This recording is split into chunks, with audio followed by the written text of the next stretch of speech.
जब voting percentage गिरता है, क्या यह बीजेपी के लिए खतरे का निशान है? क्या माना जाए कि लोगों में एक्साइटमेंट नहीं है? क्या माना जाए कि मेरठ में बीजेपी हार जाएगी? क्यों? क्योंकि जो टीवी सीरियल के राम हैं वो मैदान में उतरे हैं और उनका लोगों से कोई कनेक्ट नहीं है। क्या मान लिया जाए कि इस बार मुस्लिम और दलित भले ही अलग अलग वोट करें, लेकिन उसके बावजूद भी बीजेपी के वोटर्स की संख्या इतनी घट गई है, इसलिए मेरठ में अरुण गोविल हार जाएंगे? क्या मान लिया जाए कि अमरोहा में दानिश अली कांग्रेस से जीत जाएंगे, जैसे कि पिछली बार वो बहुजन समाज पार्टी से जीते थे, और जीते इसलिए थे क्योंकि समाजवादी पार्टी और बहुजन समाजवादी पार्टी दोनों एक साथ थी। लेकिन 2014 में तो वहां से कुंवर तंवर जीते थे। अब ऐसे में सवाल उठता है कि इन परिस्थितियों में आप आने वाले दूसरे चरण के चुनाव में बीजेपी की स्थिति को किस तरीके से देखते हैं? नहीं भाई, एक परसेप्शन बना दिया गया है कि साहब अगर ज्यादा वोटिंग होगी तो इसका मतलब सत्ता के खिलाफ हो रही है, कम वोटिंग होगी तो इसका मतलब सत्ता के फेवर में हो रही है। मैं इस परसेप्शन से एग्री नहीं करता। माना जाता है कि जब पब्लिक बड़ी मात्रा में निकली यानी कि विरोध करने निकली, अगर पब्लिक नहीं निकली इसका मतलब सत्ता के फेवर में है। इस बार पब्लिक नहीं निकली, इसका मतलब भारतीय जनता पार्टी के फेवर में, मैं ऐसा नहीं मानता है। मैं उसको आपस में जोड़ के देखता ही नहीं। आपको देखिए, पिछली बार अभी जब विधानसभा चुनाव हुआ पश्चिम बंगाल में, तो 80% वोट पड़ा, उसके पहले के मुकाबले कहीं ज्यादा पड़ा। तो सब 80% वोट पड़ गया, ममता बनर्जी के खिलाफ पड़ गया। ममता बनर्जी बंपर मेजॉरिटी जीती, इतना वोट में इतनी सीट पाई जितना पहले कभी नहीं पाई थी। तो ये कम वोट और ज्यादा वोट वाली बात की कुछ साइकोलॉजिस्ट ने जो फैला रखा है, और मैं एक दर्जन एग्जाम्पल ऐसे हैं कि कभी कम वोटिंग से किसी को सरकार को फायदा हुआ, कभी ज्यादा वोटिंग से सरकार को फायदा हुआ। इसलिए ये मैं बिल्कुल नहीं मानता कि साहब कम वोट पड़ा है तो ये भाजपा के फेवर में जाएगा, ज्यादा पड़ता तो उनके, ये सब नहीं, ये सब कहने की बातें है। सब अपना अपना एजेंडा चला रहे हैं, उनको चलाने दीजिए।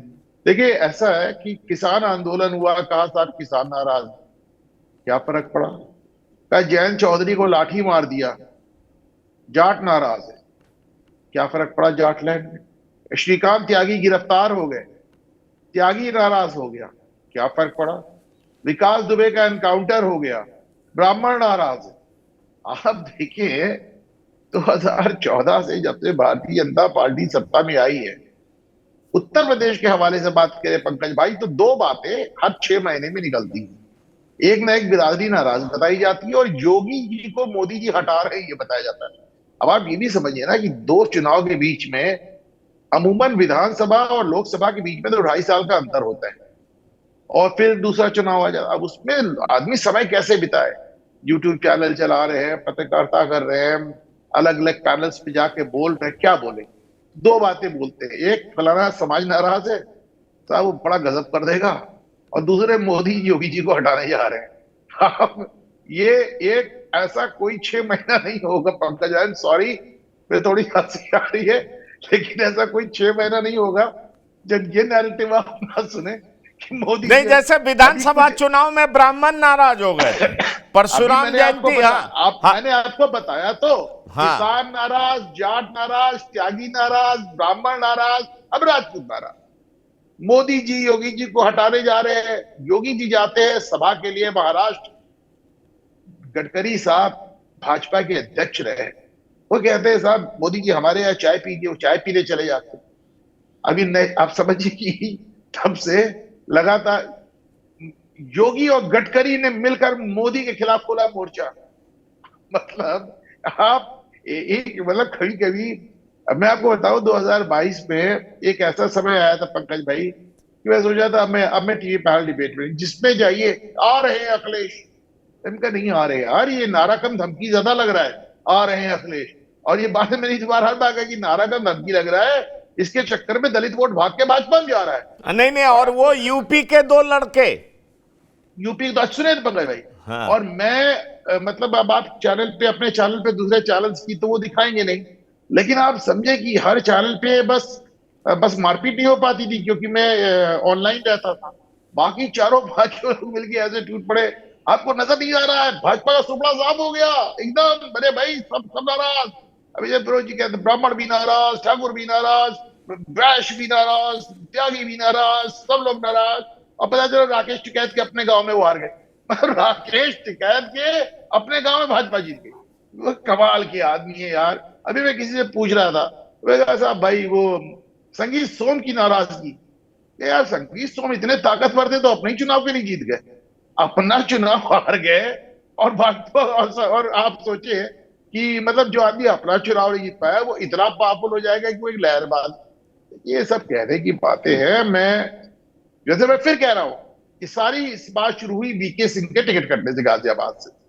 गाजियाबाद 1991 से लेकर 2019 तक आप सोच के देखें, इतने लंबे 30 साल तक सिर्फ एक बार भाजपा हारी, सिर्फ एक बार। और आप कहते हैं गाजियाबाद में भाजपा हारी, अब इसका क्या जवाब हो सकता है पंकज भाई? आपके हार रही है, हमके नहीं हार रही है, ठीक है अब पाएगा। और जो आप वो कह रहे हैं ना कि मेरे कुछ दोस्त लोग थे जो इतने लंबे लंबे दावे करते थे, उसके बाद वो मुंह छुपा के घूमते थे, वो मुंह छुपाने वाला समय गया, वो मुंह छुपाने वाला समय गया। वो दावे भी करेंगे और फिर आके बैठ जाएंगे, कहेंगे नहीं नहीं ठीक है, कहा था आगे चली। पंकज भाई नहीं नहीं, मैं वो कह रहा हूं कि चिंता की लकीरें 2019 में भी देखी जा रही थी, मैं उसका जिक्र कर रहा था। मैंने देखा है 2022 में, 2022 में उत्तर प्रदेश में बीजेपी हार रही थी, योगी नहीं आ रहे थे, इसका दावा करने वालों की कमी नहीं थी, न्यूज रूम से लेकर सड़क तक पर। पंकज भाई चिंता की लकीरें सिर्फ एक बार नहीं देखी जा रही थी, सिर्फ एक बार 2004 में। कोई चिंता नहीं, अटल जी आ रहे हैं, अब की बार अटल भी आ रही, अटल जी हार गए। सिर्फ एक बार चिंता की लकीरें नहीं देखी जा रही। देखिए अनुपम जी, देखिए तब से हर बार चिंता की लकीर दिखे। 2014 में चिंता की लकीर देख रहे हैं, भाजपा जीत गई। 17 में चिंता की लकीर देख रहे हैं, भाजपा जीत गई। 19 में देख रहे हैं, भाजपा जीत गई। 22 में देख रहे हैं, भाजपा जीत गई। मतलब आप सोचें कि क्या मतलब विपक्ष ने अपनी गत बना ली। आप एक छोटा सा, कोई बहुत बड़ा साइकोलॉजिस्ट होने की जरूरत नहीं, बहुत बड़ा साइकोलॉजिस्ट होने की बात नहीं है पंकज भाई। आप ईमानदारी से एक बात आइए साहब, अगर हम रुद्र भाई, राहुल भाई और वरुण जी चारों लोग मिलकर आपको नहीं हरा पाए, उसके बाद हम लोग अलग अलग आपको कैसे हराएंगे? ये छोटी सी गणित है भाई। You don't have to be a rocket scientist for this. इसके लिए कोई बहुत बड़ा आपको साइकोलॉजिस्ट होने की जरूरत नहीं है। हर सीट पे जो 1 लाख 2 लाख 3 लाख बसपा वोट दलित वोटों का खसारा तो कौन पूरा करेगा? सब मिलके आप लोग मेरठ में नहीं जीत पाए। देखिए देखिए 6 लाख मुसलमान, दलित है। देखिए अनुपम भाई जहाँ 6 लाख मुसलमान, 3 लाख दलित और कोई वोटों का बंटवारा नहीं। 2019 में महागठबंधन और भाजपा जीत गई। हो रहा था उस समय अनुपम जी। देखिए खाली एक लाइन में कहूंगा, आपको मिला क्या वोट? एक लाइन में खाली कह रहा हूँ। देखिए अगर बहन मायावती भी खुद खड़ी थी तब तो वहां पे दलित वोटर्स बिल्कुल था 2019 में मजबूती के साथ। लेकिन अगर साइकिल चुनाव चिन्ह था तो दलित वोटर्स उस समय गठबंधन के पास नहीं था, वो वहां पे भारतीय जनता पार्टी के पास जा रहा था। इस बार बहन मायावती जी ने अपने उम्मीदवार खुद खड़े किए हुए, तो ये परिस्थिति का अंतर है। जहां तक बात है मेरठ को लेकर, देखिए मेरठ में मैं 2 राउंड मैंने लगाया है, तो दोनों राउंड में अभी तक जो परिस्थिति मैंने पाई है आंकड़ों के हिसाब से बात कर सकता हूं पंकज भाई। मैं इस बात का मेरे पास कोई जवाब नहीं है। मेरे पास इस बात का कोई जवाब नहीं जो हर बात पर राहुल भाई कहते, मैं उस जगह खुद गया था, लोगों ने मेरे कान में कहा।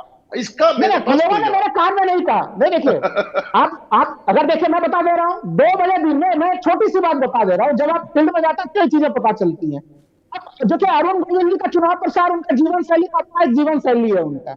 वो 2 बजे दिन में पंकज जी अभी भी विश्राम करने के लिए वो जाते हैं। मैं देखिए मैं राहुल लाल जी आप जो कह रहे हैं वो सही भी हो सकता है, मैं इस बात से इनकार नहीं करता। लेकिन हर चुनाव में एक विकल्प दिखाई पड़ता है। जैसे 2014 में जब बीजेपी आई थी तो बीजेपी के पक्ष में मोमेंटम बनता हुआ दिख रहा था, लग रहा था मनमोहन सिंह जा रहे हैं और नरेंद्र मोदी आ रहे हैं, इस तरह का माहौल बनता हुआ दिख रहा था।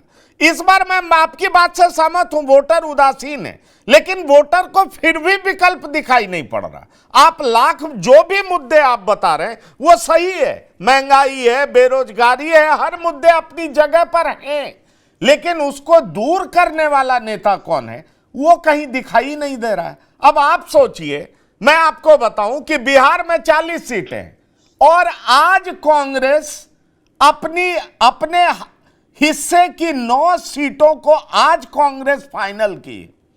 आप समझ लीजिए दूसरे चरण का चुनाव होना है और 9 सीटों में भी लालू प्रसाद जी ने पप्पू यादव और कन्हैया को बिहार में महागठबंधन का अधिकृत उम्मीदवार बनने नहीं दिया।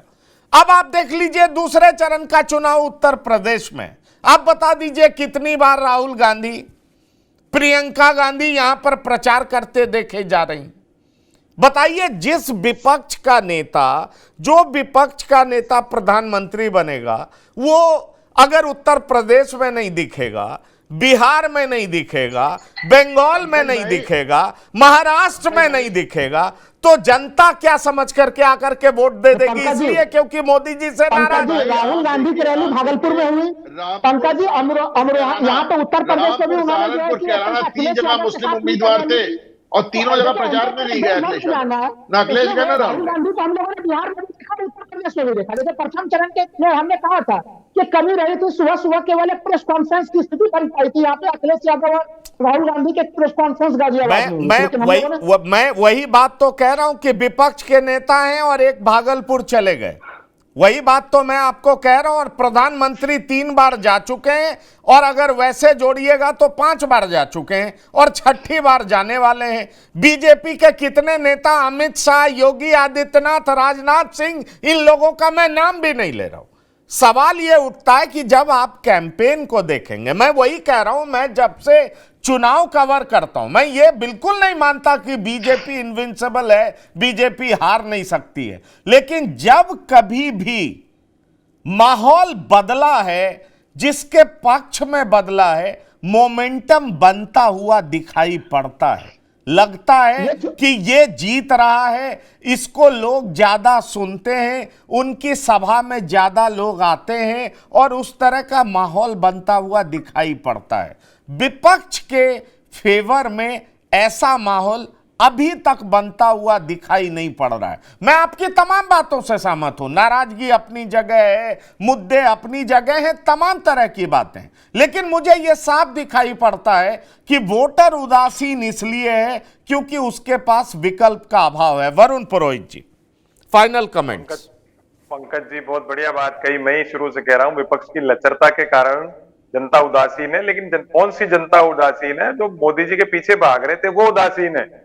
विपक्ष तो होता, विकल्प होता तो चर्चा ही क्यों होती? मोदी जी इतना टाइम चलते ही नहीं। विकल्प कहा? कर्नाटक में, तेलंगाना में, हिमाचल में मोदी जी घूम रहे थे, लेकिन विधानसभा हारे तीनों जगह। अभी बंगाल का मिश्रा जी ने उदाहरण दिया। मैं तो किसी पे हंसता है, मजाक नहीं बनाता हूँ किसी की, सबका अपना अपना सोच होता है, अपना विचार होता है। तो बंगाल में भी हारे, कैसे हारे? फिर वहां भी 200 पार 300 पार कर रहे थे सब जगह, और क्या 400 पार? आप कह रहे हो विपक्ष की बात कर रहे हो तो कि 400 पार आई जाएंगी क्या बीजेपी?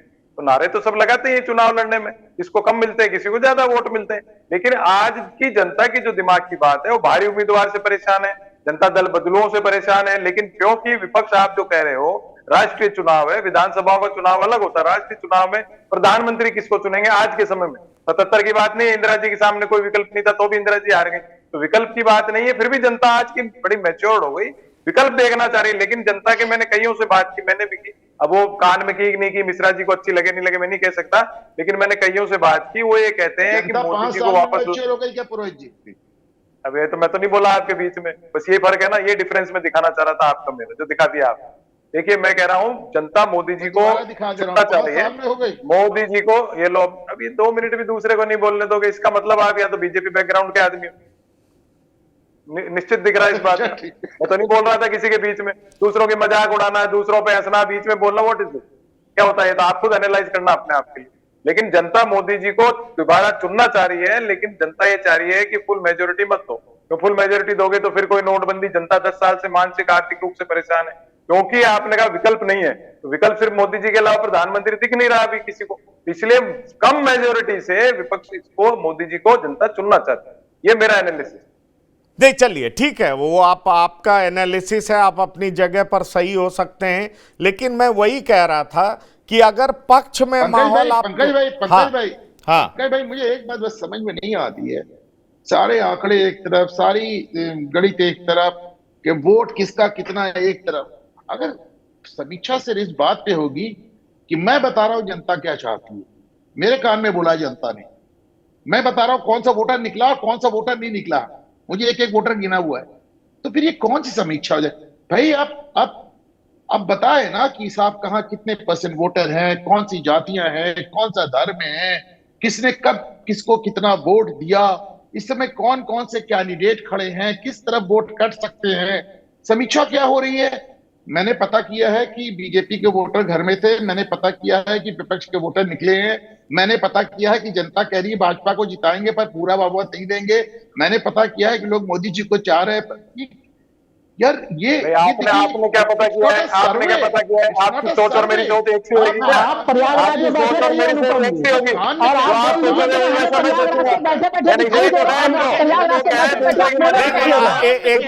दिखाना प्रयागराज से बैठे जा रहा है जो अभी नहीं देगा। आप उधर बिल्कुल पूर्वी बैठिए और हम मेरठ का प्रोग्राम जान रहे हैं, मैं मेरठ जाति समीकरण नहीं देख रहे। नहीं चलिए बहरहाल देखिए एक चीज देखिए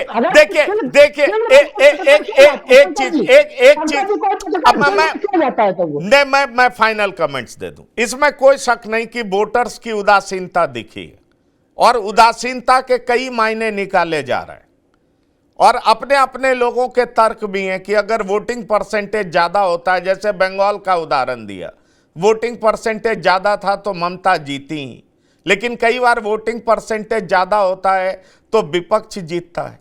अब हालात जो भी हो 4 जून को पता चल जाएगा, इसमें कोई शक नहीं है। वोटर्स की उदासीनता भी दिखी है, उसमें अलग अलग तरह की बातें कही जा रही है, लेकिन बड़ा सवाल यह है कि विकल्प के तौर पर खड़ा कौन है, यह बिल्कुल दूर दूर तक दिखाई नहीं पड़ता है। ऐसे में जनता क्या प्रधानमंत्री मोदी से इस कदर नाराज है कि विकल्प के रूप में कोई भी आए और मोदी को हराना है, इस तरह का माहौल इस देश में है क्या? ऐसा है क्या?